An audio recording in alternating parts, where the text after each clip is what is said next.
नमस्कार, जय माता दी। आप सभी को नवरात्रि के तीसरे दिन की हार्दिक शुभकामनाएं। माँ दुर्गा आप सभी की मनोकामनाएं पूर्ण करें।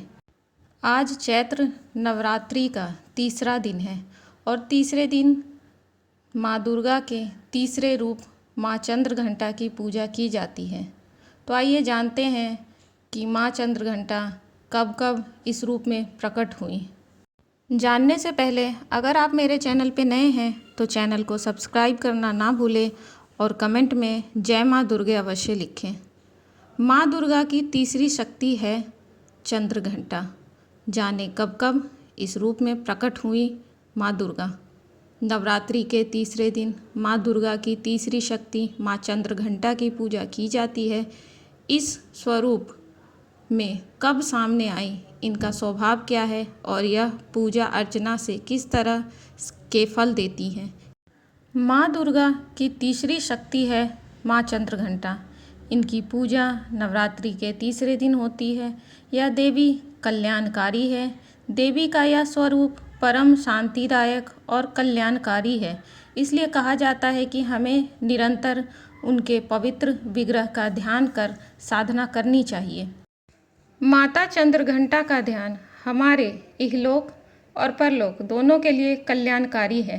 इस देवी के मस्तक पर घंटे के आकार का आधा चंद्र है, इसीलिए इन्हें चंद्रघंटा कहा गया है। इनके शरीर का रंग सोने के समान बहुत चमकीला है। इस देवी के 3 नेत्र और 10 हाथ हैं। वे गदा, वाण, धनुष, त्रिशूल, खड्ग, खपर, चक्र और अन्य अस्त्र शस्त्र से विभूषित है।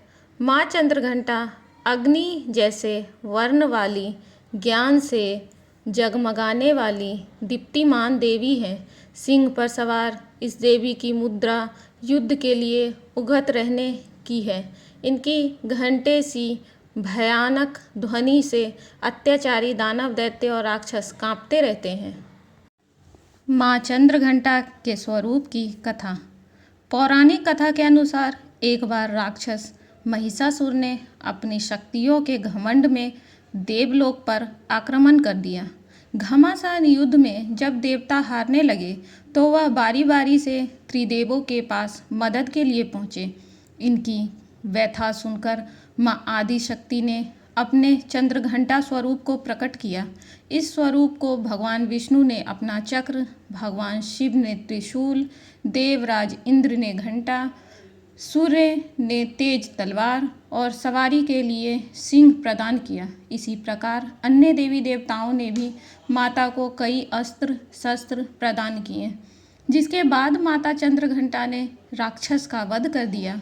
देवी पुराण के अनुसार बाद में यही देवी राजा हिमालय के यहाँ पार्वती के रूप में जन्मी। जब कालांतर में भगवान अर्धनारीश्वर शिव इनसे शादी करने पहुँचे तो वे बालों में कई सांप, भूत, पिशाच, ऋषि, भूत, अघोरी और तपस्वियों की एक अजीब शादी के जुलूस के साथ भयानक रूप हिमालय राज के घर पहुँचे तो पार्वती की माँ मैना देवी ने शिव का ऐसा वेश दिखा कि वे बेहोश हो गई। तब पार्वती ने देवी चंद्रघंटा का रूप धारण किया, जिसके बाद मैना देवी ने दोनों की शादी की स्वीकृति दी और दोनों का विवाह हुआ। तो ये थी माँ दुर्गा के तीसरे रूप की कथा। आइए जानते हैं चैत्र नवरात्रि में 9 देवियों का उनका प्रिय भोग। हर दिन अलग भोग करे अर्पित, पुण्य फल की होगी प्राप्ति। नवरात्रि के 9 दिनों में माँ दुर्गा के अलग अलग रूपों की उपासना होती है। इनमें माँ शैलपुत्री, ब्रह्मचारिणी, चंद्रघंटा, कुष्मांडा, माँ स्कंद माता, कात्यायनी, कालरात्रि, महागौरी और माँ सिद्धिदात्री की उपासना होती है। नवरात्रि के 9 देवियों को अलग अलग भोग लगाया जाता है। किसी देवी को नारियल, किसी को गाय का घी, गुड़, मालपुए, खीर, हलवा और इसी तरह चना व पूड़ी का भोग अर्पित करना शुभ माना जाता है। तो आइए जानते हैं माँ दुर्गा के किस रूप को क्या भोग अर्पित करना चाहिए। माँ शैलपुत्री। नवरात्रि के पहले दिन घट स्थापना की जाती है। इस दिन माँ दुर्गा के पहले रूप शैलपुत्री की पूजा की जाती है। माँ शैलपुत्री हिमालय की पुत्री हैं, उनको सफ़ेद रंग पसंद है। इसके साथ ही उनको गाय के घी से बना भोग लगाना शुभ माना जाता है। नवरात्र के पहले दिन गाय के घी से बना हुआ हलवा, रबड़ी या मावे के लड्डू का भोग लगाया जाता है। माँ ब्रह्मचारिणी। चैत्र नवरात्रि के दूसरे दिन माँ के दूसरे रूप ब्रह्मचारिणी की पूजा होती है। उनका प्रिय भोग शक्कर और पंचामृत माना जाता है। नवरात्रि के दूसरे दिन इसका भोग माँ को अर्पित कर उपवास के दौरान आप भी ग्रहण कर सकते हैं। माँ चंद्रघंटा। नवरात्रि के तीसरे दिन माँ के चंद्रघंटा स्वरूप की उपासना की जाती है। माँ चंद्रघंटा को दूध बहुत प्रिय है। माता को दूध की बनी मिठाई, खीर का भोग लगाना शुभ माना जाता है। दूध माँ को बहुत प्रिय है, इसलिए इसका भोग लगाने से माँ बहुत प्रसन्न होती है। माँ कुष्मांडा। नवरात्रि के चौथे दिन माँ कुष्मांडा की उपासना होती है। माँ को मालपुए का भोग लगाया जाता है। माँ को मालपुए बहुत पसंद है। मालपुए का प्रसाद सभी को बांटने के साथ खुद भी ग्रहण करें। माँ स्कंद माता। माँ दुर्गा के स्कंद माता स्वरूप की नवरात्रि के 5वें दिन पूजा की जाती है। माँ को फल पसंद होते हैं, जिसमें केले का भोग लगाया जाता है।